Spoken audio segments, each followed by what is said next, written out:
Isaiah 9.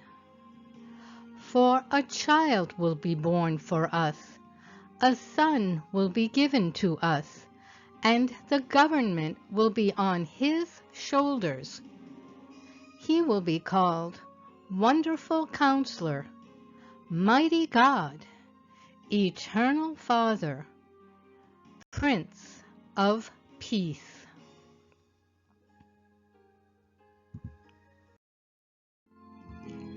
Matthew 1.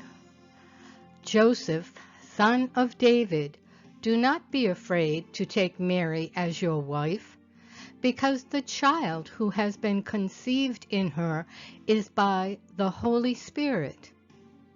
She will give birth to a son, and you shall call his name Jesus, because he will save his people from their sins.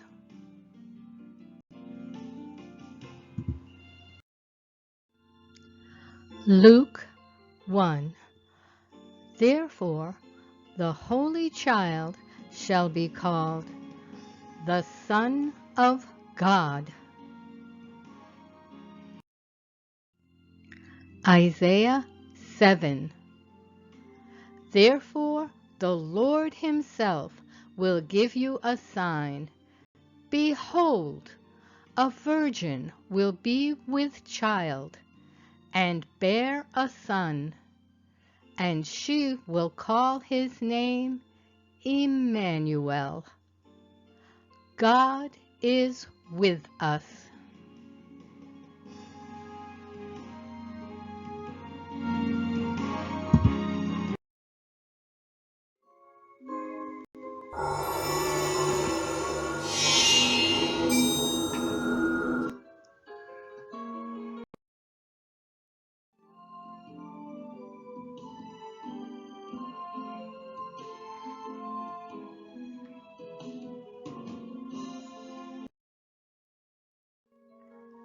Luke 2.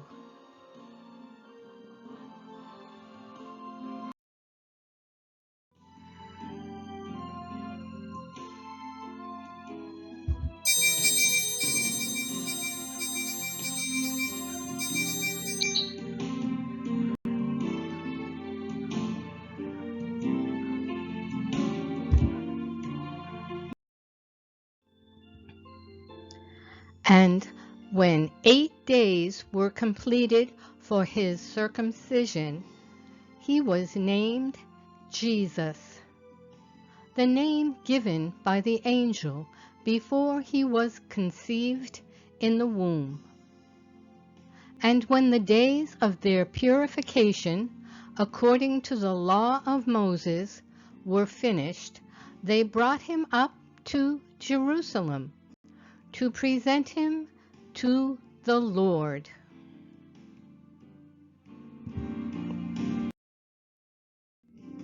Just as it is written in the law of the Lord, every firstborn male will be dedicated to the Lord, and to offer a sacrifice, according to what is stated in the law of the Lord, a pair of turtle doves, or 2 young pigeons.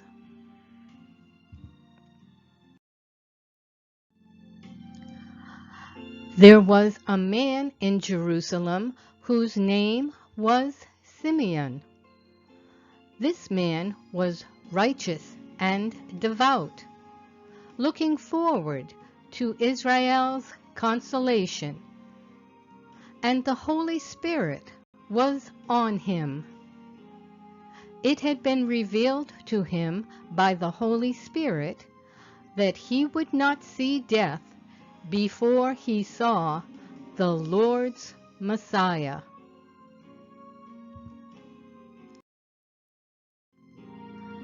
Guided by the Spirit, he entered the temple complex.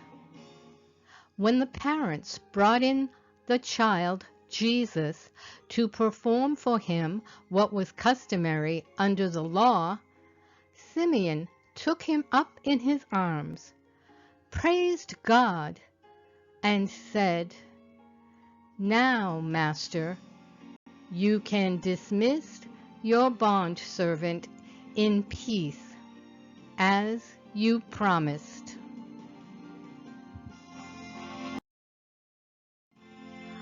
For my eyes have seen your salvation.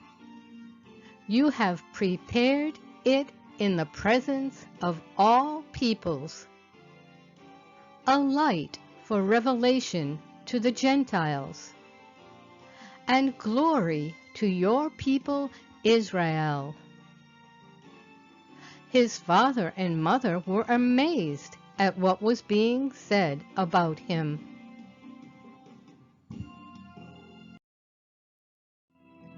Then Simeon blessed them and told his mother Mary, "Indeed, this child is destined to cause the fall and rise of many in Israel, and to be a sign that will be opposed, and a sword will pierce your own soul, so that the thoughts of many hearts may be revealed."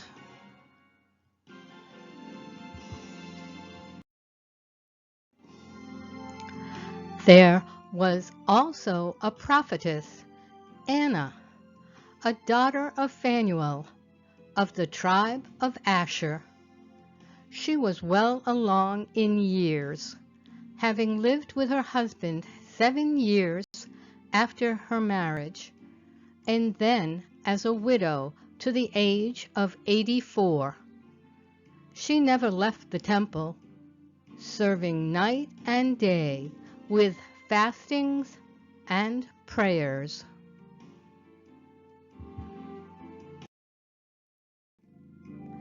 At that very moment, she came up and began giving thanks to God, and continued to speak of him to all those who were looking forward to the redemption of Jerusalem.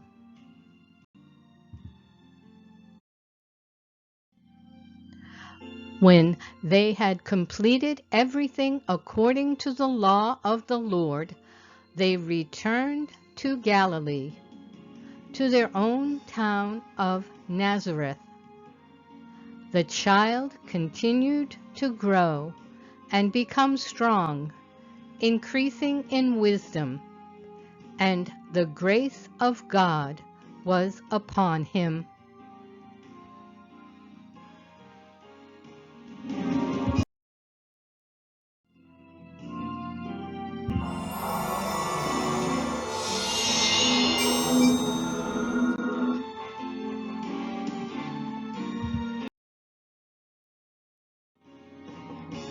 Genesis 49. The scepter will not depart from Judah, or the staff from between his feet, until he whose right it is comes, and the obedience of the peoples belongs to him.